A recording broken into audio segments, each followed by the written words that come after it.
안녕하세요. 자기소개 좀 부탁드릴게요. 네, 안녕하십니까. 대한민국 해병대 1095기 예비역 병장 이호준이라고 합니다. 필승! 오늘 오후 2시 30분쯤 연평도 지역에 포탄 20여 발이 떨어졌습니다. 연평도에 170여 발의 포탄이 떨어졌다. 순식간에 연평도는 위험에 급사였다. 지금 곳곳에서 포성 소리가 들립니다. 우리 군은 즉각 대응 사격에 나섰고 경계 태세를 강화했습니다. 북한 해안포가 발사된 지점으로 K9 자주포 80여 발을 대응 사격했고 1시간여 동안 우리 측의 대응 사격이 지속됐습니다. 북한의 이번 포격으로 해병 연평부대 소속 서정우 병장과 문광욱 이병 2명이 전사했고 민간인 3명 등 20여 명이 중경상을 입었습니다.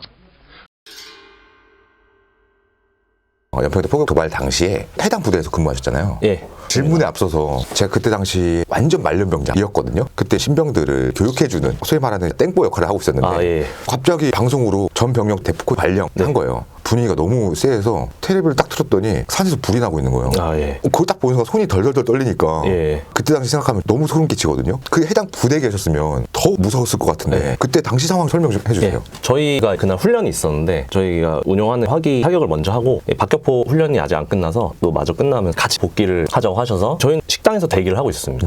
사격을 하니까 쾅쾅 소리가 나지 않겠습니까? 이상하게 저희도 이제 소리를 많이 들었는데 평소에 나던 소리 수준이 아닌 거예요. 쾅쾅 막 부셔지는 소리가 나니까 저희들이 쉬면서 얘기를 하다가 박격포 이거 소리가 이 정도로 컸나? 이러면서 이제 저희도 뭐지 하는 이런 분위기가 좀 조성이 되는데 밖에서 이제 와 막 소리가 나는 거예요. 사격하다가 갑자기 함성 소리가 날 이유가 없잖아요. 다 이상한 기운을 감지해서 그 누구 할 것도 없이 다 뛰어나갔어요. 그래서 위에 보니까 정확히 눈앞에 지나갔다 뭐 이런 건 아니지만은 뭔가 꽝꽝 소리가 나면서 다 뛰어 들어오니까 저희도 일단 놀라가지고 뛰어 들어갔고 그때 중대장님이 들어오셔가지고 일단 지하로 가라. 그래서 지하에서 다 같이 엎드려가지고 이렇게 있고 그때 아 전쟁이 났구나. 그때 이제 안 거죠. 그 마을에도 포탄이 떨어지고 네. 부대에도 떨어졌어요? 그럼요. 건물이 직방으로 맞고 이런 것까지는 모르겠는데 근거리에도 맞았습니다. 그래서 저는 당연히 이 건물이 무너지겠구나 뭐 이런 생각으로 있었는데 건물이 뭐 무너지진 않았는데 저희가 운영하는 화기들은 북한 타격을 할 수 있는 화기들 아니었기 때문에 즉각 대응은 포병 부대에서 이제 했고 저희는 대기를 하고 있었죠. 그럼 그 뒤 상황은 뭐예요? 포탄이 멈췄습니다, 중간에. 그때 이제 심리적으로 전쟁이 났다. 안 거잖아요. 근데 저희가 섬에 있지 않습니까? 고립이 돼 있으니까 저희는 배수진을 치고 오면 바로 붙어야 되는데 별의별 생각이 다 들더라고요. 항상 이제 마음의 준비를 하지만 설마 전쟁 나겠어 다 이런 생각 하잖아요. 저도 그런 생각했어요. 설마 만약에 전쟁이 난다면 어떡할까? 무섭잖아요, 솔직히. 내가 죽는다고? 도망도 못 가는 곳이고 뭐 이런 상상도 막 머릿속으로 혼자 했는데 먼저 선제 공격을 당하니까 무지하게 화가 나더라고요. 무섭진 않아요? 네, 저도 놀란 게 당해보질 않았기 때문에 상상으로만 했을 때는 내가 아무리 군인이고 다 죽일 수 있어 이렇게 교육을 받았지만은 죽음 앞에서는 좀 두렵지 않을까 생각을 했는데 실제로 포탄을 맞고 전쟁이 발발하니까 이 목숨 이런 생각이 그냥 아예 안 듭니다. 그냥 와라, 너희를 최대한 많이 죽이고 우리도 겠다. 근데 놀랬던 게 거기 있는 중대원들 모두가 다 그 생각을 하고 있었어요. 다 같이 여기까지 막 전투 의지가 끌어차가지고 이겠다 하는 상황인데 오진 않았으니까 대기를 하고 있었습니다. 그때 포병 중대에서 기르던 개가 있었거든요. 근데 개가 내려오는 겁니다. 계단으로. 저도 지금 생각해도 이게 드라마나 영화 같은데 개가 이렇게 내려오는데 개가 포탄에 맞은 거예요. 개가 내려오는 자리에 피가 이렇게 쫙 이어져 있는 겁니다. 그걸 보면서 저도 그리고 중대원들도 아무 말도 못했어요. 다 침묵, 그냥 가만히 이렇게 개를 보고 있었습니다. 근데 저는 몇 시간 뒤에 나의 모습을 보는 것 같았어요. 나도 이제 곧 저기 총탄에 이렇게 되겠구나. 사람이 죽기 전에 인생이 파노라마처럼 스쳐간다 이런 말 들어본 적이 있는데 과거에 대한 생각부터 쭉 나더라고요. 그 짧은 찰나의 순간에 그러면서 흥분 상태도 가라앉고 그 상태로 그냥 있었던 것 같습니다. 계속.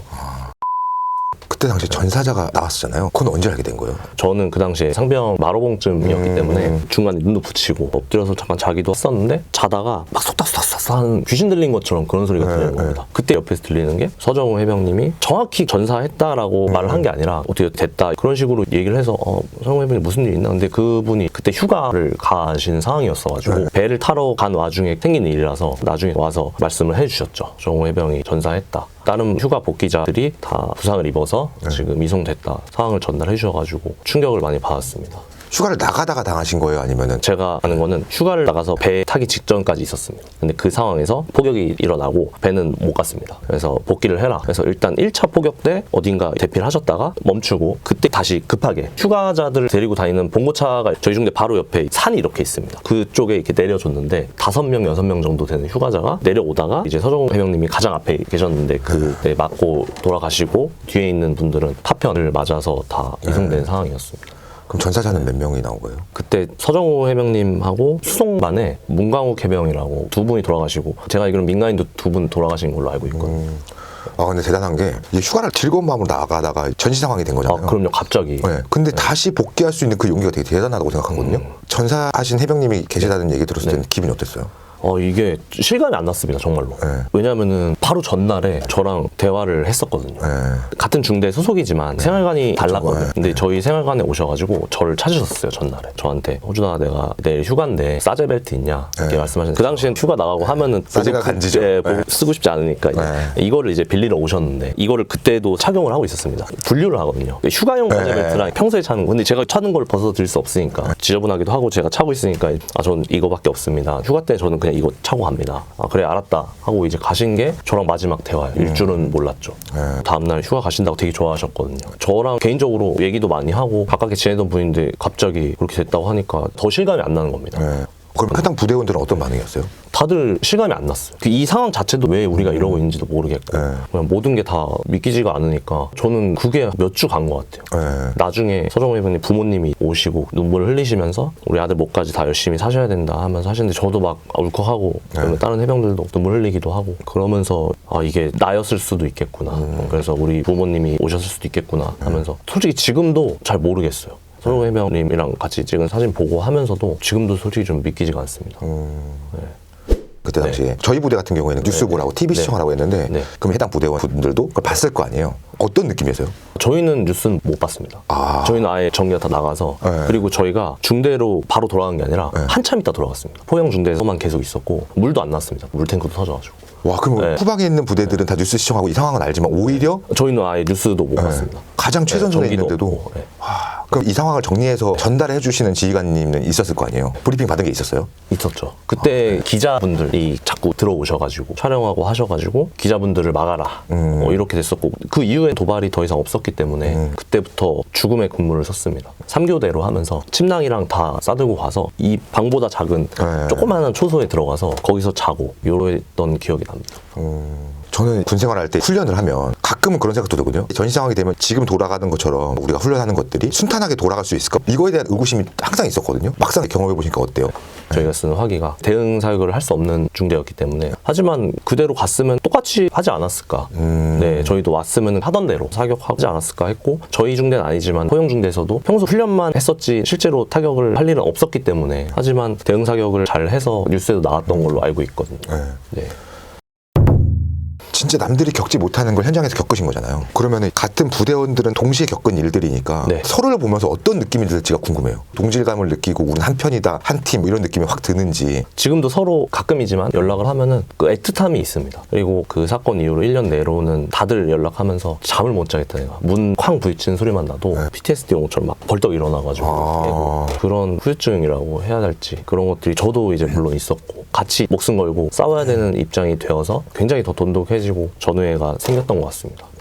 와, 저희 부대 같은 경우에는 창문을 열면 밀병소가 바로 보이거든요. 이게 지금 전시 상황이라고 생각하니까 저쪽에서 분들이 오는 거를 상상하게 되는 거예요. 그것만으로도 손이 떨리고 무섭다는 생각을 했거든요.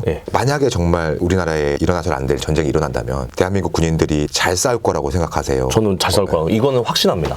왜냐하면 제가 그랬었기 때문에 저도 군인으로서의 임무에 충실해야겠구나 이 정도였는데 막상 이제 사건이 발발하니까 더 끌어오르는 무언가가 있었기 때문에 예비역분들이라든지 현역 군인들이라든지 그냥 혼자 생각을 했을 때는 오면 내가 잘 싸울 수 있을까 하더라도 막상 닥치면은 누구보다 다들 잘 싸우고 군대에서도 훈련이 잘 되어 있기 때문에 완벽한 임무 수행을 모두가 할 수 있을 거라 생각합니다.